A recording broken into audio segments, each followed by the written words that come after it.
네, 안녕하십니까. 김명문화대학교 이경원입니다. 제가 오늘 말씀을 드릴 부분은 교육혁신과 성과관리인데, 사실 교육혁신이 이번에 새롭게 혁신지원 사업에 도입이 되면서 많은 대학에서 추진 전략을 세우고 또 고민을 하고 이것을 어떻게 이끌어 가야 될 것인가 고민을 하고 있을 거라고 생각합니다. 그래서 주제를 주셨을 때 되게 좀 부담도 되고 많은 고민도 했지만 저희가 교육혁신을 할 때 뭘 염두에 두고 해야 되는가, 그것을 먼저 중점으로 말씀을 드리면서 진행을 하도록 하겠습니다. 저희가 사실 성과라고 하면 주로 쓰는 용어가 아웃컴이라는 용어를 많이 쓰는데요. 그 중에는 퍼포먼스라는 용어도 성과라는 뜻을 가지고 있습니다. 저희가 퍼포먼스라는 용어 자체가 가장 대표적인 단어가 그 뜻이 공연, 연주 이렇게 되어 있는 것처럼 결국에는 완성된 형태의 기준 상태를 퍼포먼스라고 얘기를 하는데, 그 자체를 저희가 성과라는 뜻을 가지고 있다는 것은 뭔가가 저희가 이를 통해서 기대하는 결과, 완성된 상태라는 것을 의미를 한다는 거죠. 그래서 우리가 흔히 얘기하는 아웃컴보다도 퍼포먼스라는 뜻이 저희가 성과 관리에 있어서는 조금 더 적합할 수도 있겠다는 생각을 저는 하고 있습니다. 왜냐하면 저희가 어떠한 일을 할 때 그냥 단순히 보고서 있을 때 아웃컴이라는 용어를 쓰는 것보다 우리가 이거를 했을 때, 이 전략을 추진했을 때 뭘 바라고 하는 것인가, 그러한 기대적인 것을 가지고 있어야 되고, 그렇게 하려면 그 성과에 맞는, 그 성과를 이루기 위해서 뭔가 인과적인 목적과 목표에 부합하는 인과적인 전략을 수립을 해야 되고, 그 전략을 위해서 저희가 이제 노력을 해야 된다는 거죠. 그렇다면 그냥 단순히 열심히 일하는 게 다가 아닌, 어떠한 것을 그냥 실적이나 몇 건을 했고 누가 몇 명을 참여를 했고 이런 것이 목적이 아닌, 우리가 이걸 통해서 이루고자 하는 것이 뭔지를 생각하면서 우리가 어떠한 일을 해야 되는 것이 결국에는 성과 관리라는 것입니다. 사실 이 부분이 오늘 제가 드릴 말씀의 가장 키포인트입니다. 그래서 저희가 새롭게 교육혁신 전략을 세우고 했지만 과연 그것이 무엇을 위해서 하는 것인지, 그리고 그걸 통해서 저희가 뭘 얻고자 하는 것인지, 그것을 생각하면서 해야 되지, 단순히 저희가 사업 편람에 있는 그러한 내용들을 하고 그냥 몇 건 규정을 개정하고 어떤 것을 했다, 소화기 그런 과정을 몇 건을 했다, 이런 게 이제 주요한 교육혁신이 돼서는 안 된다는 겁니다. 그래서 저희가 이렇게 교육혁신을 통해서 어떠한 성과를 내려면, 그러면 교육혁신이라는 것이, 이게 영상이 깨졌네요. 저희가 교육혁신을 통해서 어떠한 부분들이 바뀌어야 될 것인가, 그러려면 저희가 지금 현재 우리 전문대학의 교육 환경이 어떻게 변했고, 그리고 그래서 당면한 과제가 뭔지, 그러면 교육혁신 전략을 어떻게 수립해야 할 때 전제를 가지고 있는 것이 뭔지를 생각을 해야지만 저희가 교육혁신이라는 것을 생각하고 또 그 성과를 저희가 생각을 하면서 교육혁신 전략을 세워서 추진을 할 수가 있다는 겁니다. 그래서 말씀드린 것처럼 결국에는 그 교육혁신을 통해서 우리 대학이 뭘 하고자 하는지, 그것이 가장 저희가 교육혁신을 세우고 전략을 세우고 추진하는 데 있어서 가장 중요한 부분이 될 것입니다. 이 슬라이드는 정말 유명한 슬라이드인데요. 많이 보셨을 거라고 생각을 합니다. 그래서 그냥 우스갯소리로 이 그래프를 보면서 지금 2024년, 2025년, 지금 여기에는 39만 명 정도 돼 있지만 사실 이번에 일반대학, 전문대학 합쳐서 입학 자원이 한 34만 명 정도 되고요.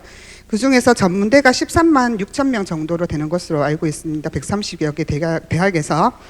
어쨌든 저희가 학령기 인구가 계속 줄어들고 있어서 지금 현재 줄어들다가 10년 정도 유지기를 거치고 그 다음에 제2차 감소기가 있게 됩니다. 거의 절반으로 줄어들게 되는데, 이 그래프를 보면서 50대는 10년 후까지 유지가 되니까 다행이다, 그리고 30대는 이제 어떡하지, 이렇게 생각을 한다고 하는데, 결국에는 저희가 입학 정원이 줄어들기 때문에 저희가 교육혁신을 해야 된다고 생각할 수도 있지만, 그것보다 더 큰 문제는 이 입학 정원이 줄어드는 것과 더불어서 저희 사회가 너무나도 빠르게 변화하고 있다는 거죠. 그냥 단순히 입학 정원이 줄어든다는 것보다는. 그래서 지금 현재 AI라든지 챗GPT, 그리고 4차 산업혁명 이런 것들이 되고, 또 저희 한국에서의 그런 직업군이 컴퓨터로 대체되는 가능성이 높은 게 50%라고 얘기를 합니다.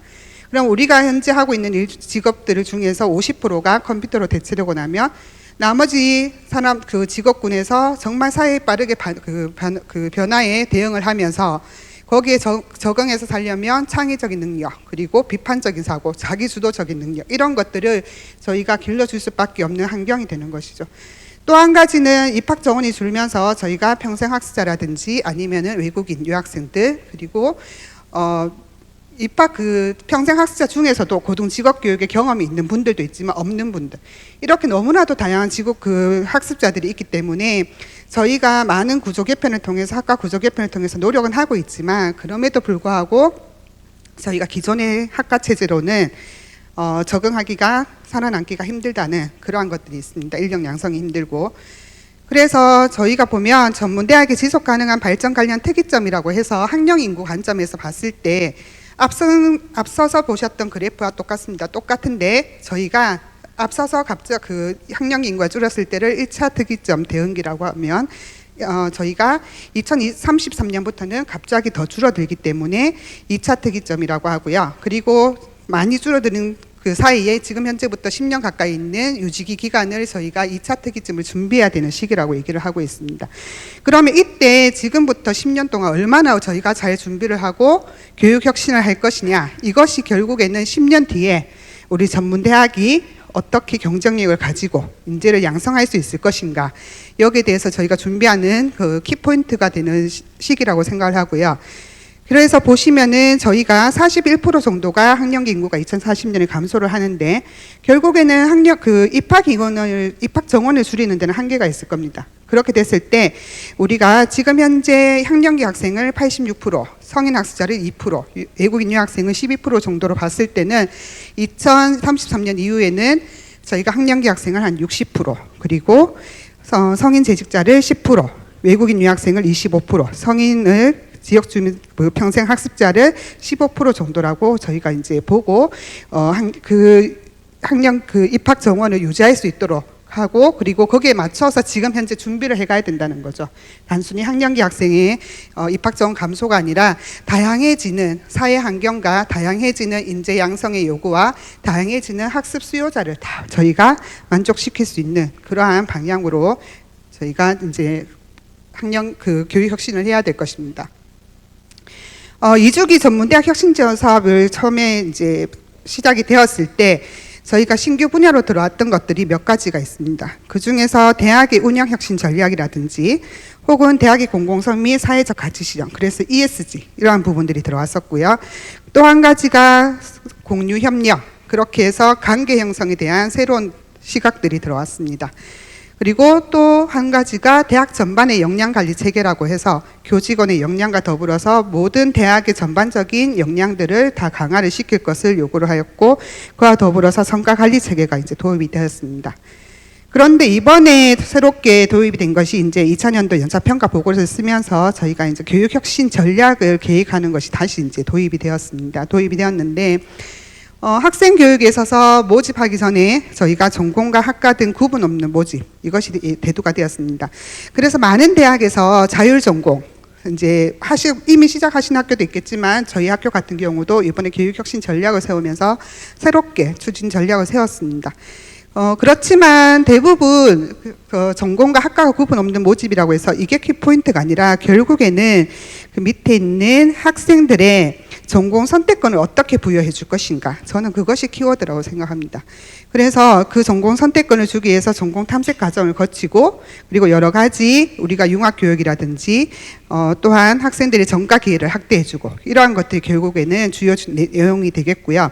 또한 지역사회, 지역과 사회 수요 등을 고려한 학과와 계열을 개편하고, 그런 것들이 주요 모집 사항에 있어서 이제 주요 내용이 되겠습니다. 그리고 재학 초기에는 기초 소양 교육을 활성화하라는 거죠. 결국에는 기초 소양 교육이라는 거는 전공과 별개로 보편화된 우리가 4차 산업혁명과 급변하는 사회에 있어서 우리가 성숙한 시민으로서 생활할 수 있도록 하는 기초 소양 교육을 활성화시키고 기초 교육 및 전공 탐색을 지원해 주라는 것입니다. 그리고 제도 기반으로 해서 이러한 것들을 제도적으로 변화시키고 대학의 체질을 개선하라는 것이 이번에 새롭게 교육혁신 전략이 되었고, 그렇게 하면서 그렇게 하면서 저희가 학내 제도를 유연화, 융합화시키는 그러한 방향으로 진행이 되어 그 교육혁신 전략이 추진이 되었다고 할 수 있겠습니다. 그러면 이러한 교육혁신 전략을 수립하는 데 있어서 과연 우리 대학이, 우리 고등직업교육인 전문대학이 해결해야 할 당면 과제가 뭐냐? 당면 과제가 뭐길래 어떻게 우리가 교육혁신을 수립해야 되는가? 이런 고민을 빠지게 되는 것이죠. 결국에는 지금은 학생이 대학을 선택하는 시기입니다. 학생이 그 대학을 선택하는 시기고, 말씀드렸던 것처럼 입학 자원이 학령기 학생만 있는 게 아니라 성인학자 유학생들이 다양해지고 있는데, 저희 대학만 해도 저희가 성인학자의 그 트렌드가 바뀌었거든요.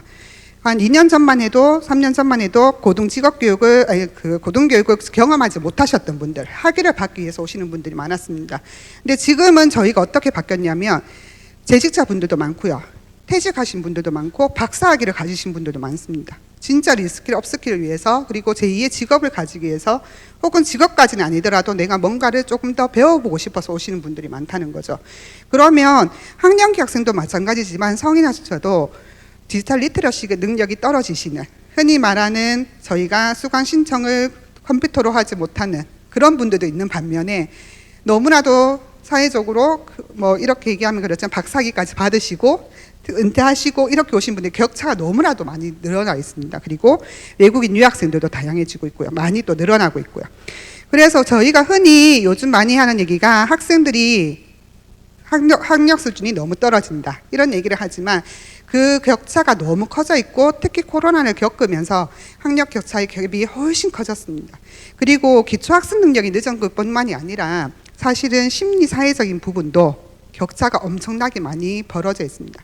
불안하거나 우울해하는 학생들의 그 비율이 엄청나게 많기 때문에 결국에는 우리가 이 다양한 학생들을 어떻게 포용해서 이 학생들을 성공적으로 잘 끌어갈 것인가 고민을 해야 되는 시기고요. 그래서 학습자 개인별 맞춤형 교육이 또 필요합니다. 여기서 AI 기반의 어댑티브 러닝을 저희가 준비를 해야 되는 것이고요. 또 한 가지는 저희가 학생들이 전문대를 선택할 때는, 일반 대학을 선택할 때는 학교의 평판이 많이 중요하다면, 전문대 같은 경우에는 학교의 평판 플러스 학과도 중요합니다. 그래서 그러한 부분들이 저희가 이 학생들을 어댑티브 러닝을 하면서도 학생들이 저희 학교를, 저희 전문대학을, 또 전문대학에 있는 학과를 선택할 수 있도록 저희가 준비하는 그 시기가 되어야 될 것이고요. 그 다음에 또 하나 당면한 문제가, 사실 지금은 너무나도 교육을 받고자 하면 교육을 받을 수 있는 곳이 너무 많습니다. 저희가 구글링만 해봐도 끊임없이 많은 평생교육이라든지 아니면 학위를 받을 수 있는 곳이 많고요. 예전에는 그냥 뭐 폴리텍, 직업교육원, 민간평생교육원 이런 것들이 있었다면, 요즘은 우리나라의 미네르바 대학인 태제대학도 있습니다. 태제대학 같은 경우는 3월 달도 입학 정원을 받고 9월 달도 입학 정원을 받거든요. 그래서 이러한 것들도 정말 저희가 예전에 그냥 평생교육원 이런 것들이 아니라 이제는 학위를 받을 수 있는 것도, 그리고 학위를 받을 수 있으면서 더더욱이 경쟁력이 높은 곳, 특히나 저희가 요즘은 마이크로소프트라든지 구글 같은 데서 운영하는 그런 교육과정을 이수했을 때 취업과 바로 연계가 되는 그런 곳들도 많이 있습니다. 평생교육 그런 기관에 들어가 보면 취업 우수 기관으로 인증받았다라고 광고하는 곳도 진짜 많습니다. 그렇게 저희가 많은 그런 그 교육을 공급하는 기관들이 있기 때문에, 과연 우리가 여기에서 전문대학이 어떠한 강점을 가지고 경쟁력을 가질 수 있는가를 고민을 해봐야 된다고 생각합니다. 예전처럼 전문 학사가 있다고 해서 취업이 보장이 된다거나 그런 게 아니기 때문에, 우리 대학의 학위를 가지고 우리 대학의 교육을 받았을 때 어떠한 강점이 있느냐. 이전에는 교양교육이라는 게 있었지만, 이제는 그 소양교육이라는 게 있었지만, 이제는 그것조차도 너무나도 질 높은 교육을 많이 하고 사회에 유명한 저명한 인사들을 초빙해서 강의하는 것들도 많기 때문에, 이러한 것들과 우리가 경쟁을 해야 되는 시점이 왔다는 겁니다. 또 한 가지는 직업이 생기고 사라지는 주기가 빨라졌다는 거죠. 말씀드렸던 것처럼 한국에 있는 모든 직업군의 50%가 컴퓨터로 대체된다라는 연구 결과가 있을 정도로 저희가 많은 직업이 빠르게 변화하고 있고, 또한 사회 자체가 많이 변화하고 있기 때문에 직업이 서너 번 바뀌는 이 시대에서 한 개 전공만으로는 살아갈 수가 없습니다. 그래서 저희 학교 같은 경우에는 일반적으로 다른 근무를 하시다가 퇴직을 하시고 타투 디자인과에 입학하신 분이 계세요. 그런 것처럼 본인이 그동안 관심이 있었던 거에 대해서 그 직업 다시 학교를 선택하시고 그걸 배워서 제2의 직업을 가지려고 하시는 분들이 있는 것처럼 이제는 전공 몰입형 교육에서 누군가가 그 사회 환경에서 혹은 직업군에서 어떠한 일을 할 때 그 사회 그 변화되는 환경이 어떻게 능숙하게 능동적으로 빨리 자기 주도적으로 변화할 수 있도록 할 것인가, 그렇게 해서 창의 융합형으로 문제 해결형으로 인재를 양성할 수밖에 없는 시대가 되었고, 그렇게 하는 것이 우리 학생들이 정말 역량을 갖출 수 있도록 도와주는 인재 양성하는 부분이 될 거라고 생각합니다. 그래서 결국에는 기초 소양 교육과 사회 정서, 그리고 창의적인 문제 해결, 학교 밖의 다양한 활동과 공동체 활동 중심의 교양 교육의 확대가 필요하고, 이것이 교수자 그리고 교직원의 입장이 교육을 제공하는 사람의 입장이 아닌 교육 수요자의 입장에서 얼마나 이것이 중요한 것이고 학생들이 받아들일 수 있느냐, 그 학생들이 요구하는 것이 뭔지, 그런 수요 조사를 해서 우리가 수요 조사와 더불어서 학생들의 그런 학습자의 요구를 받아들일 수 있는 교육을 우리가 오히려 받아들여야 되는 그러한 환경이 된다고 생각합니다. 그래서 이러한 여러 가지 당면 과제들 중에서 당면 과제들이 있기 때문에 우리가 교육혁신 전략을 수립해야 되는 것이고, 이 교육혁신 전략을 수립할 때 단순히 그냥 교육혁신 전략이 아니라 이걸 통해서 어떠한 성과를 내겠다라는 것을 가지고 저희가 교육혁신 전략을 추진을 해야 된다는 거죠.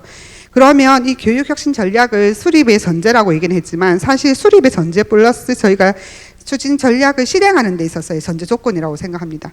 사실 저도 혁신지원 사업 부단장을 하면서 저희가 이런 사업을 계획하고 그리고 모든 부서와 같이 협의해서 사업을 진행한다라고 하지만, 추진 전략을 세운다고 하지만 학교 내에서의 그런 쉽지 않은 부분들이 있습니다. 쉽지 않은 부분들이 있는데 이제는 더 이상 저희가 이거를 거부할 수 있는 시점은 아니라고 봅니다. 거부할 수 있는 시점이 아니고 결국에는 우리가 이것을 받아들여야 되고, 받아들여야 된다면 얼마나 잘 빨리 받아들여서 교육혁신 전략을 성공적으로 우리가 성과를 낼 수 있도록 추진을 할 것인가, 그것이 중요한 시점이지, 이게 지금 와서 올냐 그러냐 혹은 이걸 해야 되느냐 마느냐 이런 것을 고민할 시점은 아니라고 봅니다. 그래서 결국에는 실적이 아닌, 말씀드렸던 것처럼 마이크로 디그리를 몇 건 운영하고 이런 것들이 아닌 어떠한 성과를 낼 것인가를 고민을 하면서 우리가 교육과 행정혁신을 저희가 받아들여야 되고, 그리고 구성원의 동의를 어떻게 받아들일 것이냐. 모든 구성원들이 생각하는 뎁스가 다르고 생각하는 목표가 다 다릅니다. 그렇기 때문에 그러한 동의를 받아들일 수 있는, 도출할 수 있는 그 과정을 많이 저희가 자세를 갖춰야 되고요. 그렇게 함으로써 저희가 우리 혁신을 위해서 우리 대학의 비전과 목표 같은 것들을 새롭게 설정을 해야 되는 단계라고 생각합니다. 결국에는 혁신 지원 사업을 통해서 이제까지 해왔던 사회적 기여도, 대학의 책무성 같은 성과를 도출했는가 고민을 할 것이지만, 이것을 또 증명을 해내야겠지만, 저희가 교육혁신을 얘기할 때는 이것을 미리 생각하면서 교육혁신 전략을 추진을 해야 된다는 겁니다. 그냥 저희가 추진 전략을 세웠기 때문에 1차년도, 2차년도 그냥 추진하는 게 아니라 저희가 이 성과를 도출하고 이걸 증명해낼 수 있는가. 그래서 일반적으로 기업에서는 요즘은 업무 계획서를 작성을 하지 않는다고 합니다.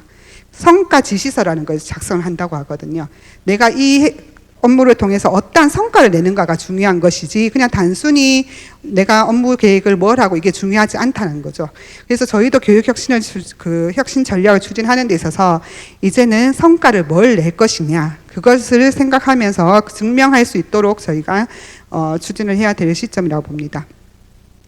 또한 교육혁신 전략 수립의 전제가 하나가 또 들어가는 게 학생의 성공과 석세스 인게이지먼트입니다. 결국은 학생 스스로 몰입하도록 해서 저희가 동기부여를 하고 몰입하도록 함으로써 학생 성공을 이끌어갈 수 있는 그런 혁신 전략이 돼야 되는데, 저희도 그런 부서가 있습니다. 저희가 아직 하고 있는 것들이 너무나도 잘하고 있고 전통적으로 잘하고 있고 그러한 부분들을 부서에서 많이 얘기를 하는데, 아직도 저희가 예전의 프로그램을 간행적으로 하고 있는 건 아닌지 한번은 고민을 해봐야 될 시점이라고 생각합니다. 왜냐하면 환경이 너무 많이 바뀌었고요.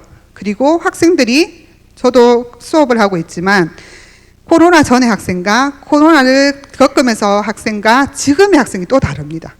2020년 코로나가 한참 심했을 때, 2021년도 코로나가 심했을 때 학생과 신입생과 지금 신입생들은 코로나를 중학교 3학년, 고등학교 1학년 때 겪었던 학생들이거든요. 너무 다릅니다. 그래서 코로나를 겪었을 때는 학생들이 단체 활동하는 거 싫어하고 모이는 거 싫어하고 했다면 지금의 1학년들은 1학년, 2학년들은 너무나도 뭘 하고 싶어하고 너무나도 어디에 참여하고 싶어하고 본인 스스로 뭔가를 같이 하고 싶어하는 이런 문화가 진짜 강합니다. 그래서 그러한 것들을 저희가 고려하지 않고 환경이 많이 변하고 우리 학습자들이 많이 변하고 있는데 특성들이 저희는 아직까지 가정적으로 하고 있는 거 아닌가 생각을 해야 되고 또한 학교의 학습자의 구성원이 입학생들이 구성이 많이 바뀌었잖아요.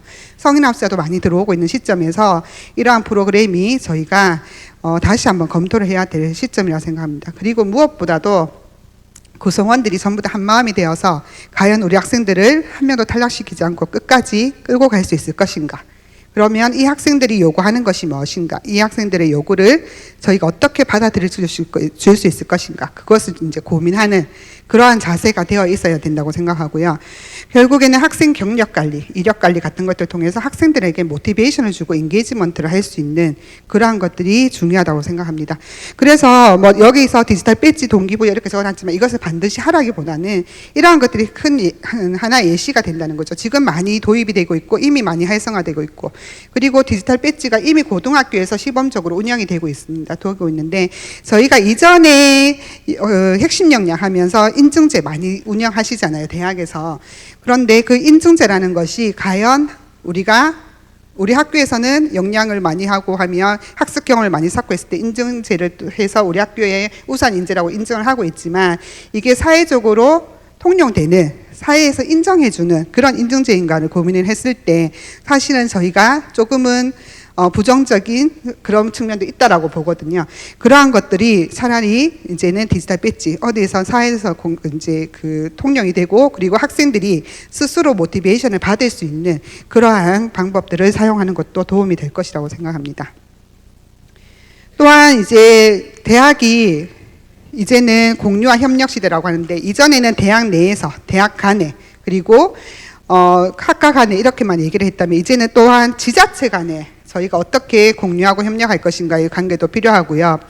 또 한 가지는 중요한 부분은 학생 구성원이 너무나도 다양해지다 보니 학령기 학생은 학령기 학생대로, 그 성인 학생은 성인 학생대로, 유학생은 유학생대로 이렇게 각각 운영되는 측면들이 없지 않아 있습니다. 그래서 그 학생들을 어떻게 올리고 하고 우리 학교의 인재상을 우리가 도출하기 위해서는 어떻게 이 학생들의 관계를 설정해 주면서 같이 상생할 수 있는 그러한 것들을 저희가 마련해 줄 것인가, 그것도 고민을 해야 되고, 또한 이렇게 되려면 기본 전제 조건은 사실은 저희가 교육자의 입장에서 내 교과목, 내 전공 이런 것들도 중요하지만 결국에는 학생을 위하는 그런 학생의 지도를 위한 측면에서 제2 제도라든지 아니면은 AA, CA 제도 같은 것들을 도입해야 되는 그러한 상황이라고 생각을 합니다.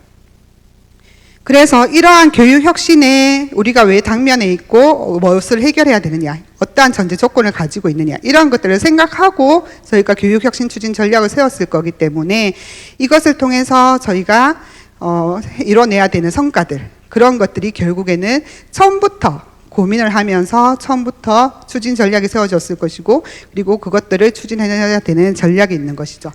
자, 그러면 교육혁신 전략에 대해서 성과 관리에 대해서 말씀을 드리도록 하겠습니다. 결국에는 교육 변화에 있어서 성과 관리는 어떻게 다양성을 우리가 인정하고 다양한 학생들을 포용하고 또 이 학생들을 인게이지먼트 시키느냐 중요한 건데, 제가 첫 번째 슬라이드에서 오늘의 가장 주요한 키포인트라고 말씀드린 것처럼 이미 방향성과 목적, 목표는 정해져 있습니다. 이미 우리가 교육혁신을 하는 것은 정해져 있기 때문에 방향성과 목적과 목표는 저희가 그 결과 그 방향을 가지고 가는 거기 때문에 그냥 단순히 일을 열심히 하는 것, 그게 아니라 거기에 따라서 중요도를 찾고 그 중요도에 따라서 우선순위를 먼저 설정하는 게 중요하다는 거죠. 그래서 어떠한 일을 할 때 그냥 열심히 했다, 뭘 했다가 아니라 무엇을 하기 위한 것인가를 가장 먼저 생각을 해주셔야 될 것 같고요.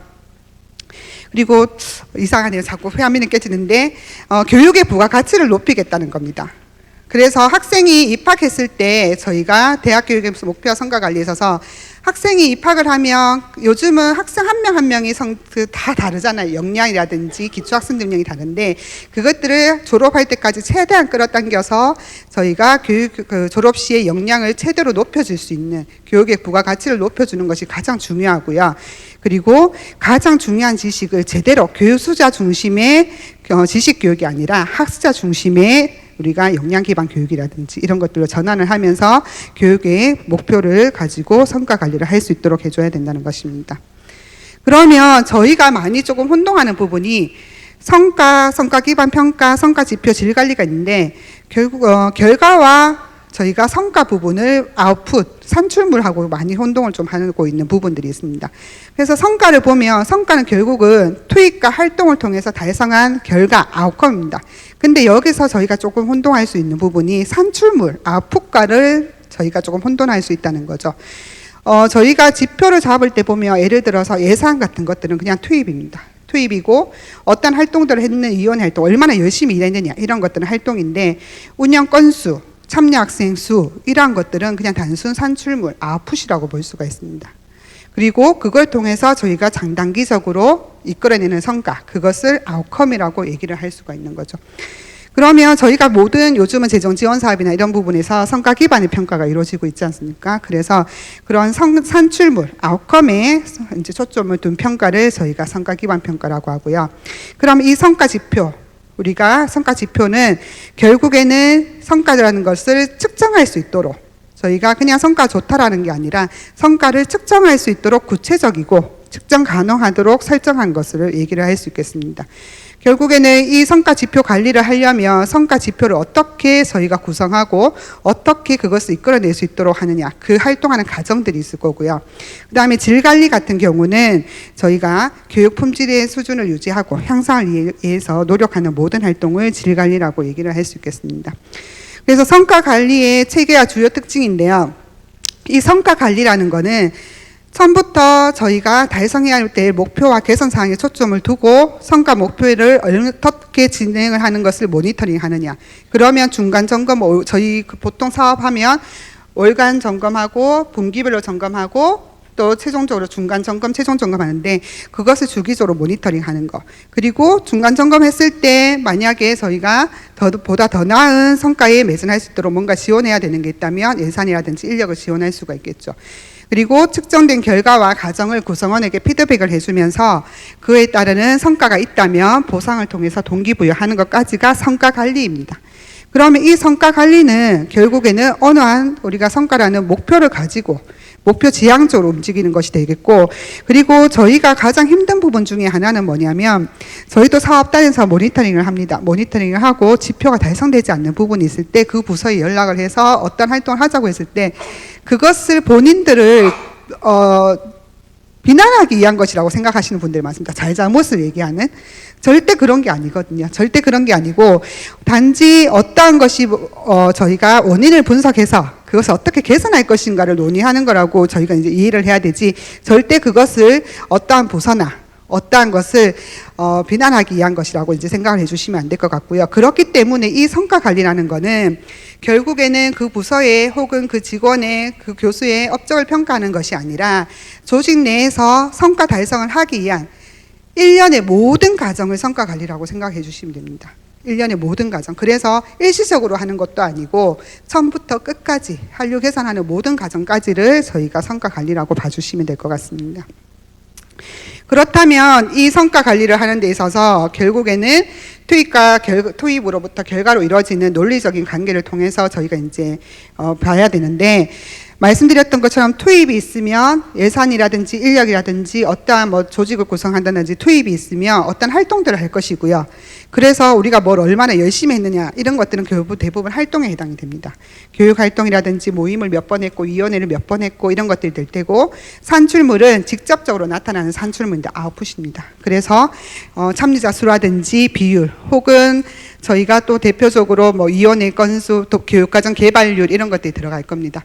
그리고 결과는 장기적, 단기적 결과로 나눠지는데, 저희도 사업 보고서를 적다 보면은 산출물에서 끝나는 경우가 많습니다. 단순히 학생 수가 2배로 늘었고 참여자 수가 뭐 프로그램 개발 수가 몇 개가 늘었고 이렇게 해서 거기서 성과를 평가하고 그것으로 끝내는 경우가 많은데 그게 아니라 우리가 얘기하는 성과는 아웃컴, 장단기적인 그래서 결국에는 이 활동을 통해서 그냥 수칙으로 나타나는 게 아니라 우리가 뭘 기대하고 그 목표가 뭔지를 고민하는 게 성과라고 볼 수 있겠습니다.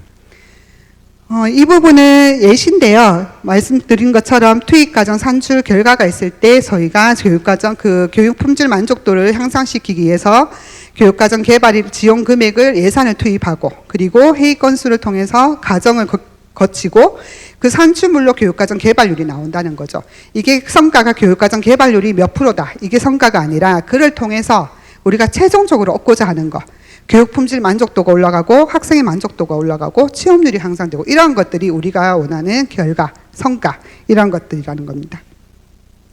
그러면 이 성과 관리를 하는 데 있어서 모든 것이 이렇게 그냥 자연스럽게 흘러가면 좋겠지만 우리는 이러한 활동을 하는 데 있어서 분명 비용이 들어가고 인력이 들어가고 행정적인 노력이 들어가게 됩니다. 시간이 투여되고. 자, 이런 것들이 결국에는 얼마나 효율적인가도 사실은 따져봐야 되거든요. 1회 효과를 얻기 위해서 우리가 예산을 100을 투자한다면 과연 그것이 우리가 적절한가라는 고민을 해야 되는 시점이라고 생각합니다. 모든 것들이 대학이 항상 모든 것이 풍족하지는 않잖아요. 한정된 자원으로, 한정된 인력으로, 한정된 예산으로 저희가 운영을 해야 되는 부분도 있기 때문에 효율성이라는 것을 반드시 고민을 해야 되고요. 또 한 가지는 뭐냐면 ABM이라고 어카운트 베이스드 마케팅입니다. 자, 그러면 모든 부서, 모든 구성원들이, 모든 교수와 직원들이 하나의 그렇게 제시된 그 성과 지표만을 위해서 다 일할 것이냐? 그건 아니라는 거죠. 교육과정 지원센터와 교원인사팀과 기획팀과 다들 본인이 우리 학교의 전체적인 미션과 비전과 그런 데 발전 계획에 맞춰서는 일을 하지만 그러한 것들이 어떠한 성과에 연관이 있느냐, 성과 지표들에 연관이 있느냐는 부서마다 다를 수밖에 없다는 겁니다. 부서마다 다를 수밖에 없고 그 부서에서 우리가 가지고 있는 미션과 비전 그리고 추진 전략에 맞춰서 어떠한 것들을 할 것이냐는 그 부서에서 가장 잘 파악을 하고 있을 것이고 그리고 그 부서에서 그것을 추진하기 위해서 노력을 해야 되는 것이고요. 또 한 가지는 그럼 반드시 직접적으로 성과 지표와 연관이 있어야 되냐? 그건 아니라고 봅니다. 간접적으로도 저희가 성과를 낼 수 있는 방법들이 있다면 그거는 부서에서 아주 중요한 성과 관리에 있어서 아주 중요한 업무가 되는 것입니다. 그렇다면 또 한 가지 저희가 봐야 되는 부분이 좀 전에는 부서라고 얘기했지만 직책이라든지 직급에 따라서도 다를 수 있다는 거죠. 우리가 얘기하는 책임자와 혹은 실무자의 영역이 다를 수 있습니다. 모든 구성원들이 똑같은 일을 하라는 게 아니라 결국에는 이러한 성과 관리를 위해서는 본인의 직책과 직급 그리고 급여 수준에 맞는 내가 가지고 있는 책임, 권한을 적절하게 사용을 할 수 있어야 되지 그러한 것들이 올바른 성과 관리고 효율적인 거지 모든 구성원들이 똑같이 모든 일을 하는 게 성과 관리의 원칙은 아니라는 겁니다. 그렇게 해서 저희가 핵심 성과 지표를 KPI라고 얘기를 하는데요. 그 KPI는 결국에는 저희가 성과 지표 중에서 가장 중요한 것들을 저희가 KPI라고 생각합니다. 그래서 부서마다 그 KPI 다를 수 있고 학교마다 다를 수가 있겠죠. 그래서 결국에는 근데 그것을 우리가 원하는 바를 달성하기 위해서 가장 중요한 성과 지표를 KPI라고 하고요. 이 KPI는 결국에는 스토리가 있어야 됩니다. 스토리가 있어야 되는 게 예를 들어서 뭐 건강해지고 싶다라는 그러한 것들이 있다면 이걸 통해서 어떤 활동들을 할 것이냐 저희가 고민을 하고 어떠한 것들이 성과 지표가 되느냐 봐야 되는데 결국에는 대학의 좋은 행동 지표가 될 수 있는 부분들이 KPI가 되어야 된다는 겁니다. 그리고 보시는 것처럼 행동의 방식과 양식을 검토해야 된다는데 연간 총 상담 시간 저희 이렇게 성과 지표 많이 잡잖아요. 자칫하면 많이 잡을 수 있습니다. 뭐 프로그램 운영 시간 이렇게 많이 잡을 수 있는데 과연 이게 맞느냐 아니면은 월간 목표 상담 시간 준수율, 재상담률 이런 것들을 통해서 우리가 얼마나 효과를 내고 성과를 내고 효율적으로 운영하고 있고 그러한 것들을 좋은 방향으로 이끌어갈 수 있느냐. 연간 총 상담 시간 같은 경우는 그냥 시간을 늘리는 데 초점을 둘 수가 있거든요. 그러면 과연 그거는 좋은 행동 지표가 아니라는 거죠. 그렇기 때문에 이러한 것들을 성과를 저희가 적절하게 반영할 수 있는 그래서 좋은 행동 지표를 도출할 수 있는 것이 KPI가 돼야 된다는 겁니다. 그리고 이것을 관리할 때는 저희가 무엇이 문제인지 파악하면서 요즘은 성과 관리 시스템, 전산 시스템도 많이 개발을 했고 저희도 개발을 했는데요. 그러한 것들을 통해서 수시 점검하고 분기 점검하고 중간 평가하고 연차 평가하려면 결국에는 이것을 담당하는 직원과 또 이것을 담당하는 부서, 위원회가 있어야 됩니다. 그래서 저희 대학도 아이센터나 이런 것들을 운영을 하고 있는데요. 이러한 것들을 운영하면서 이 성과 관리를 구체적으로 그리고 체계적으로 할 수 있는 시스템이 필요하고요. 이러한 것들을 하려면 저희가 성과 목표가 있다면 저희가 크리티컬 석세스 팩터라고 해서 주요한 팩터들, 성과를 이루기 위해서 주요한 성과들, 팩터들이 뭐가 있는지를 뽑아내고 그러한 것들이 연관되는 PI를 뽑아내고 그 중에서 어떠한 행동 준거를 가지고 할 것인지 지금 깨졌는 부분이 행동 준거입니다. 그리고 KPI가 어떤 게 될 것인지 이렇게 해서 이거를 모니터링하는 그 과정이 중요하다는 겁니다.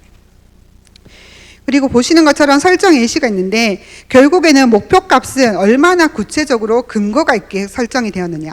저희도 목표값 잡을 때 보통 3,000년도 평균을 많이 이제 보기도 하고 아니면은 타 학교랑 비교도 해보고 하긴 하는데 이 목표값 설정이 근거 있게 잡혀야 되고요. 근거 있게 잡혀서 그리고 너무 도전적이라 우리가 항상 도전적이어야 된다고 얘기하지만 실현 불가능한 도전적이기보다는 우리가 노력했을 때 이룰 수 있는 정도의 그러한 것들이 구성원들에게 동기부여를 충분히 할 수 있을 것이고요. 그리고 제일 중요한 거는 구성원이 얼마나 동의를 했고 의견을 받아들이는 겁니다. 사실 저희도 사업단을 운영하다 보면 이 성과 지표에 대해서 저희는 이렇게 얘기한 적이 없어요라고 얘기하는 부분들이 있습니다. 물론 저희가 협의 과정을 거친다고 거쳤지만 그게 충분히하게 협의가 되지 않은 부분이라고 생각합니다. 그냥 협의를 거치지 않은 게 아니라 그렇지만 어쨌든 각 부서에서 해당되는 그러한 성과 지표를 목표치를 잡을 때는 이해관계자를 의견을 수렴하고 그것을 반영하고 조율하는 과정이 반드시 있어야지만 진짜 저희가 추진 전략을 실행을 했을 때 그것을 달성하기 위해서 구성원들이 다 같이 노력할 수 있는 그러한 시점이 되겠습니다. 그래서 여기서 두 대학을 비교해 놨는데요. 과연 어느 대학이 성과 지표를 더 근거 있게 현실적으로 잡았느냐. 그냥 수치만 봤을 때도 저희가 예상이 되는 부분이죠. 그래서 단순히 성과 지표를 도전적으로 높게 잡는다는 게 중요한 게 아니라는 겁니다. 이 KPI를 점검할 때는 그러면 어떤 것들을 저희가 점검을 해야 되느냐. 보통 스마트라고 얘기를 많이 하잖아요. 스마트라고 얘기하는데 얼마나 명확하고 측정 가능하고 달성 가능한지 그리고 신뢰성이 있고 달성이 시간 내에 측정 달성이 가능한지를 많이 보는데 첫 번째가 좀 전에 말씀드렸던 것처럼 충분한 의견을 수렴을 해서 구성원의 동의를 받았느냐. 그게 중요하고요. 두 번째는 과연 전략 목표와 성과 목표, 사업 추진 방법 그리고 대학 발전 계획 이런 것들과 연관성 이런 것들이 다 있느냐. 그리고 측정 시기가 과연 가능하냐. 저희가 측정 시기가 만약에 성과 지표를 달성했는 것을 측정하지 못한다면 그 역시 이제 저희가 측정 평가를 할 수 없는 부분이 되고요. 그 다음에 결과 위주로 지표로 구성되어 있는가. 좀 전에 말씀드린 것처럼 단순하게 아웃풋으로 구성된 것이 아니냐. 가장 많이 저희가 얘기가 되고 있는 부분입니다. 그리고 가중치 합리성이라는 것이 있는데 사실은 지표를 저희가 설정할 때 양적 지표와 질적 지표라는 것을 대부분 구분해서 많이 설정을 할 겁니다. 설정하는데 두 개를 합쳐서 설정하는 경우도 있는데 양적 지표라는 것은 우리가 산출낼 수 있는 값이고 질적 지표라면 대표적인 게 만족도 이런 것들이 들어가는데 이 질적 지표를 두 개를 합쳐서 지수화를 시킨다면 우리가 도전적으로 보는 측면은 질적인 그런 지표를 60% 정도 가중치를 줬을 때 저희가 도전적이라고 얘기를 하거든요. 그래서 이러한 것들도 저희가 합리성이 있게 가중치가 주어졌느냐 그러한 부분들을 고려를 해야 될 것입니다. 그리고 특정한 행동 지표를 분석해서 도출된 PI를 저희가 대표할 수 있느냐. 그리고 명확하고 측정 가능하도록 구체화되어서 관리가 가능하냐. 여기서 저희가 보면 저희가 지표를 잡을 때 지표를 설명하고 했지만 저희도 한번 그렇게 시행착오를 겪었는 게 저희 사업단에서는 정확하게 적는다고 적었지만 각 부서에서 그거를 읽는 사람에 따라서 받아들이는 기준이 다를 때가 있습니다. 그래서 그 부분을 정말 사업단에서는 성과 지표를 관리하실 때 조금 주의를 해주셔야 될 것 같고요. 그리고 타당성, 객관성, 신뢰성을 가지고 있느냐. 그리고 합리적이냐, 도전성이냐 이런 것들을 저희가 봐야 되는 것이죠. 그래서 지금 현재 지금 이 슬라이드는 자율성과 지표 예시를 가지고 저희가 성과관리 컨설팅 그 자료에서 저희가 추출한 것인데요.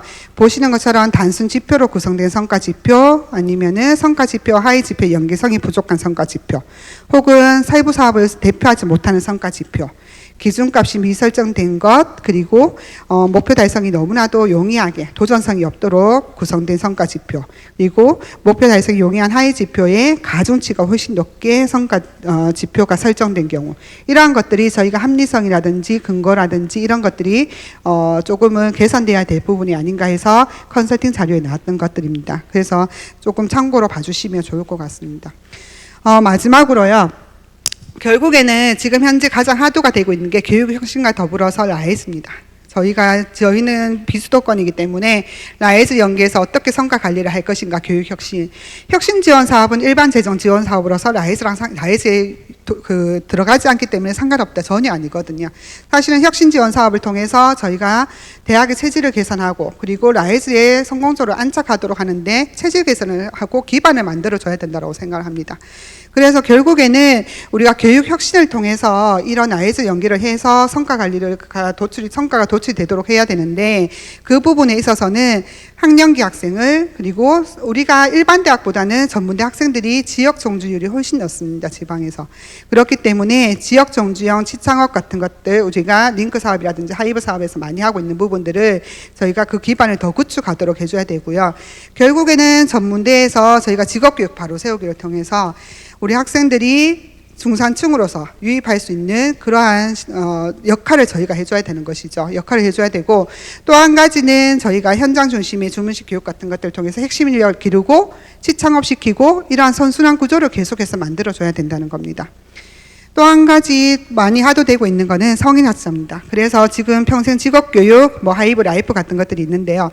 저희 성인학자 비율이 계속 늘어나고 있다고 말씀드렸잖아요. 저희 한 30% 아직 정도 되는데, 아직 30%까지는 안 되는데, 그 정원외까지 하시면 30%가 됩니다. 근데 성인학자들이요, 너무 재밌는 것만 해도 싫어하고요.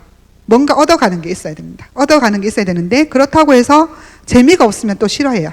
그런 특성들이 있습니다. 그래서 이러한 것들이 성인학자가 우리한테 왔을 때 어떻게 그분들에게 유익하면서도 재미있게 그분들이 학교 생활에 잘 적응할 수 있도록 해줄 것인가, 그러한 것들에 대한 고민이 필요하고요. 말씀드렸던 것처럼 어떠한 새로운 직업 혹은 본인의 직무 역량을 더 개발하기 위해서 리스킬, 업스킬을 위해서 오시는 분들이 많습니다.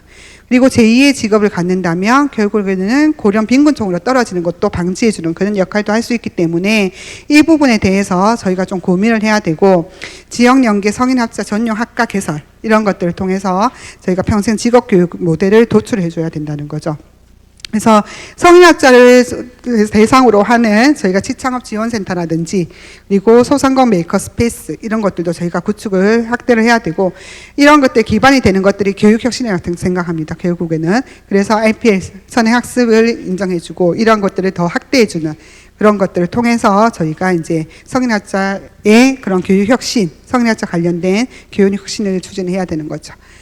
또 한 가지 지금 더 화두가 되고 있는 게, 지역에서는 지역 산업체, 중소기업, 중견기업들이 사실은 인력은 많이 부족하다고 하는데 우리 학생들은 취업하지 않으려고 하는 그러한 좀 특성들이 있습니다. 그러한 부분들 때문에 결국에는 외국인 인력이 현장에 투입이 돼야 되는 그런 상황이 있는데, 이러한 직업군의 그 산업체에서 원하는 대로 산업체에서 요구가 있는 그러한 직무 교육을 시키고, 또 이 사람들이 우리 한국에 잘 정착할 수 있도록, 지역에 잘 정주할 수 있도록 한국 문화라든지 지역 정주를 지원해 줄 수 있는 그러한 것들을 저희가 이제 역량을 길러야 되고요. 그러한 것들을 통해서 결국에는 외국인이지만 지역에 정주하고 또 지역 경제를 활성화시킬 수 있는 쪽으로 저희가 교육 혁신을 또 해야 되는 그러한 부분이라고 생각을 합니다. 그래서 라이즈 연계의 마지막 슬라이드입니다. 성과 관리해 보시면 라이즈 성과 지표 예시입니다. 결국에는 핵심 성과 지표와 자율 성과가 나눠지는데, 지역 정주의 인재 양성, 지산 학연, 협력 생태계 구축, 지역 평생 교육의 혁신, 지역 현안 해결 이렇게 나눠지는데, 지역 현안 해결 같은 경우에는 지자체가 자율적으로 선정한 지표가 되겠습니다. 우리가 교육 혁신을 할 때 이러한 부분들을 미리 사전에 보고 이런 것들을 염두에 두고 성과 관리를 해야 된다는 거죠.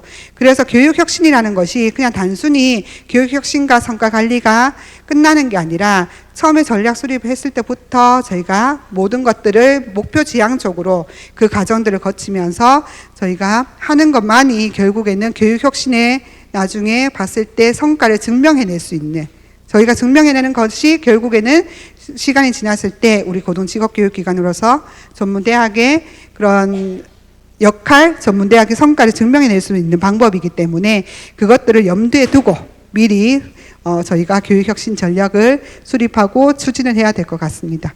지금 시간이 딱 45분이 되었습니다. 그래서 조금 빨리 진행을 하긴 했는데요. 슬라이드가 조금 깨져서 죄송한 부분이 있습니다. 죄송하고, 그리고 이러한 부분들이 교육혁신이 최근 하도가 되면서 이 성과관리를 교육혁신을 어떻게 추진할 것인가에 대해서 고민하는 부분들이 많아서 미리부터 성과관리라는 것을, 성과도출이라는 것을 고민을 하면서 추진을 할 수 있도록 하는 것이 가장 중요하다. 그렇게 말씀드릴 수 있겠습니다. 네, 감사합니다.